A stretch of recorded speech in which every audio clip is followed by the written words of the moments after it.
दो इमेज इसके पहले फ्राइडे और सैटरडे 2 इमेज भेजा गया है, और उस इमेज को पढ़ने में आप लोगों को जो भी प्रॉब्लम आ रहा है या देखने में, तो उसके लिए वीडियो जारी किया जा रहा है, और इस वीडियो को देख करके उस इमेज को आसानी से आप लोग समझ सकते हैं और लिख सकते हैं। तो इस वीडियो के माध्यम से मैं आप लोगों को हर एक टॉपिक को डिस्क्राइब कर दे रहा हूं, और इससे आपको समझने में मदद मिलेगी। Instantaneous velocity, the velocity of a moving body at a particular instant of time, it is known as instantaneous velocity। Next topic है एक्सीलरेशन, बहुत इंपॉर्टेंट टॉपिक है। The rate of change in velocity with time, the rate of change in velocity with time, it is known as acceleration. Acceleration denoted by a, acceleration को हम a small a से denote करते हैं। Acceleration is equal to change in velocity upon time taken. A is equal to v2 minus v1 upon t2 minus t1 is equal to delta v upon delta t, where v1 is equal to initial velocity, v2 is equal to final velocity, t1 initial time, T2 final time. In other method, दूसरे method से भी आप कर सकते हैं। When initial velocity, अगर initially को आप u मान लेते हो and final velocity v, then a is equal to v minus u upon t, और a is equal to delta v upon t। Acceleration is a vector quantity, acceleration आपकी vector quantity है। Its SI unit is metre per second square, SI unit इसकी metre per second square होती है। CGS unit centimetre per second square. अब कुछ इसके types हैं, mainly ये 2 टाइप्स का एक्सेलरेशन होता है। फर्स्ट है पॉजिटिव एक्सेलरेशन, सेकंड है negative acceleration. Positive acceleration, if the velocity of the object increase with time in the direction of motion, then the acceleration of the object is said to be positive। कहने का मतलब ये है कि if the velocity of object increase, time के according अगर velocity increase होती है in the direction of motion, तो जो एक्सेलरेशन होगा वो पॉजिटिव होगा। Second negative acceleration, if the velocity of the object decrease with time, यदि वेलोसिटी ऑब्जेक्ट की जो वेलोसिटी है वो टाइम के साथ साथ डिक्रीज होती है, then acceleration of the object is said to be negative. तो इस प्रकार से जो एक्सेलरेशन होगा वो नेगेटिव होगा। इसके बाद का टॉपिक है types of acceleration. There are following types of acceleration. First uniform acceleration, second non uniform और वेरिएबल एक्सेलरेशन, थर्ड है एवरेज एक्सेलरेशन, फोर्थ है इंस्टेंटेनियस एक्सेलरेशन। अब हम डिस्क्राइब करते हैं first uniform acceleration. When a velocity of a moving body change by equal amount in a equal interval of time, it is known as uniform acceleration. Non uniform और variable acceleration, when a velocity of a moving body change bye unequal amount in a equal interval of time, it is known as non-uniform or variable acceleration। Third number पे average acceleration, if it is a ratio of total unequal velocity of a moving body to the time taken, it is known as average acceleration। एक बार मैं repeat कर देता हूँ, it is a ratio of total unequal velocity of a moving body to the time taken, it is known as average acceleration। Average acceleration को a bar से हम denote करते हैं। Average acceleration a bar is equal to total unequal velocity upon time taken.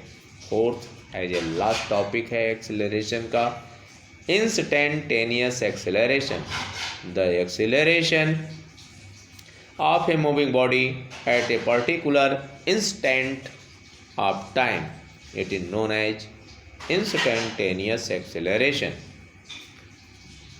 अब graphical representation of motion, किस तरह से हम ग्राफिकल रिप्रेजेंटेशन करते हैं मोशन का, इस ग्राफ के माध्यम से डिस्क्राइब किया गया है।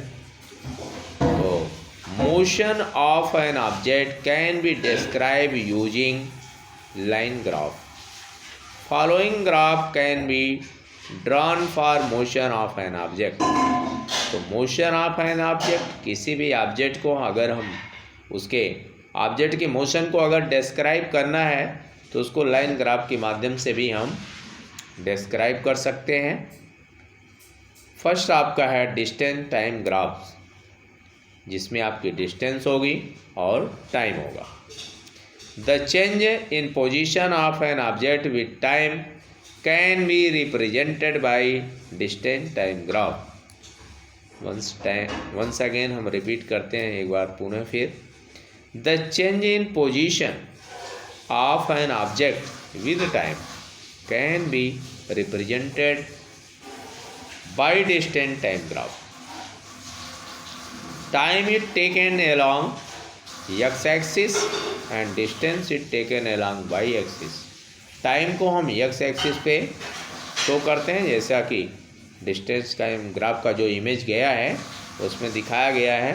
टाइम को x एक्सिस पे शो किया गया है, डिस्टेंस को y एक्सिस पे शो किया गया है।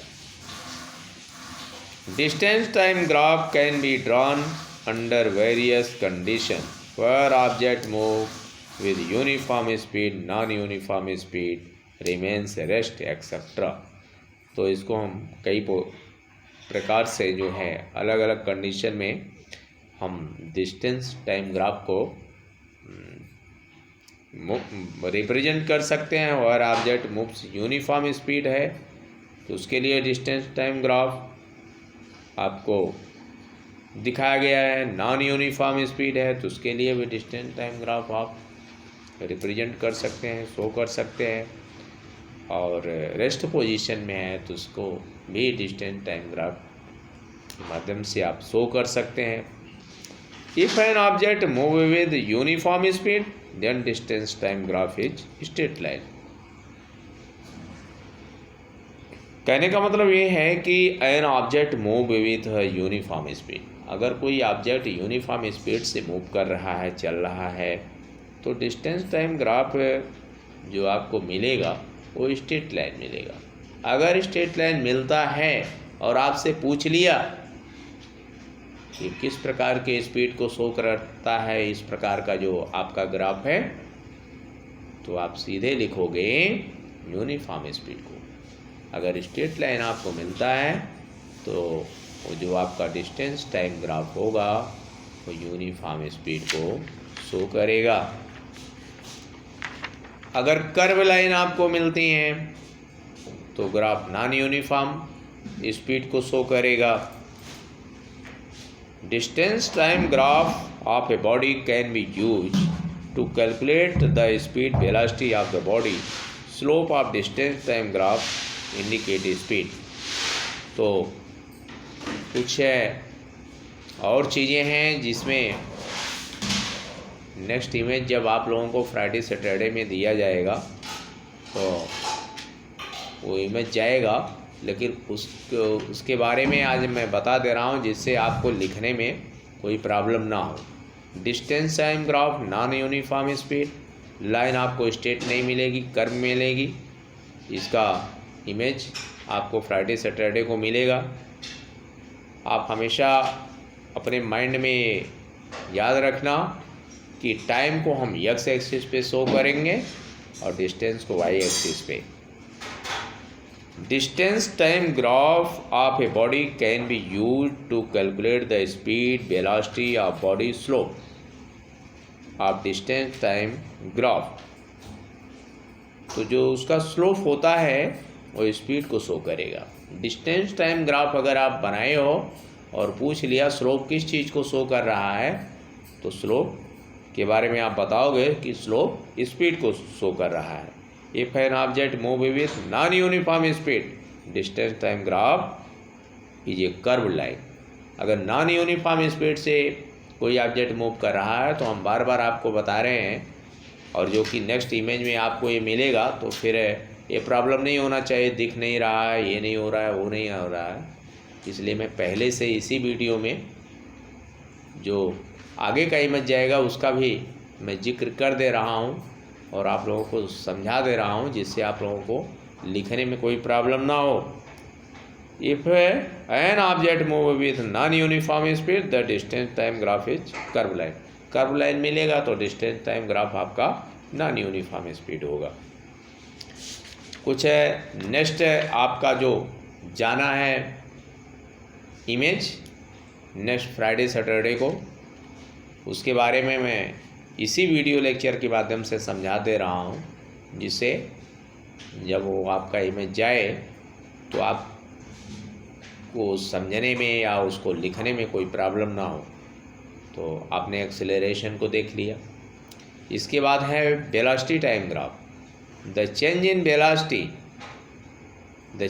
Velocity with time for an object moving in a straight line can be represented by velocity time graph. Time is taken along x-axis, velocity is taken by x-axis. जैसे आपने distance time graph बनाया तो time को x axis पे show किया था और distance को वाई एक्सिस पे। अगर आपको वेलोसिटी टाइम ग्राफ बनाना होगा तो इसमें टाइम को एक्स एक्सिस पे और वेलोसिटी को वाई एक्सिस पे शो करेंगे। जो लाइन आपको जो स्लोप मिलेगा वो एक्सेलरेशन को प्रदर्शित करेगा, शो करेगा। तो इसमें उसमें स्लोप स्पीड को शो करता है डिस्टेंस टाइम ग्राफ में, वेलोसिटी टाइम ग्राफ में जो स्लोप होता है तो एक्सेलरेशन को शो करता है। When object move with uniform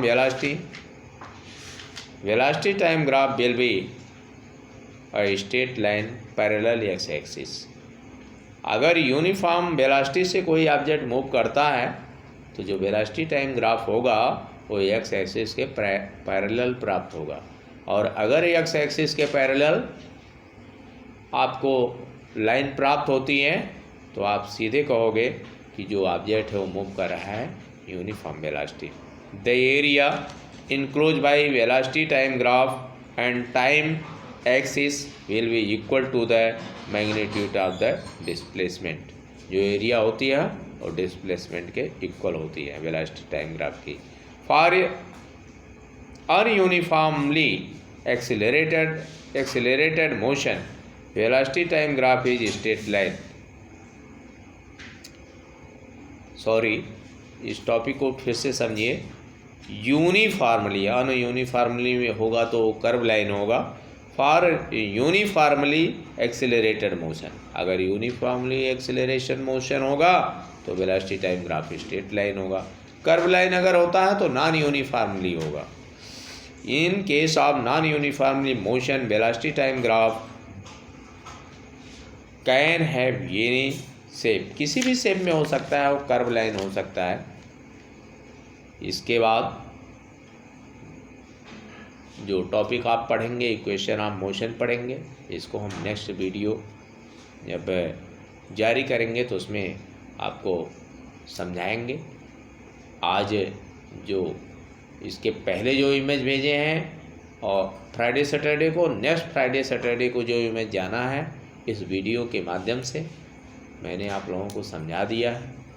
और वीडियो को देख करके उसको लिखिए और उसको लर्न करते रहिए, रेगुलर लर्न करिए, जिससे आपको आगे के समय में प्रॉब्लम ना हो और अच्छे ढंग से आप लोग अपनी पढ़ाई करिए। आज इतना ही। Thank you everybody.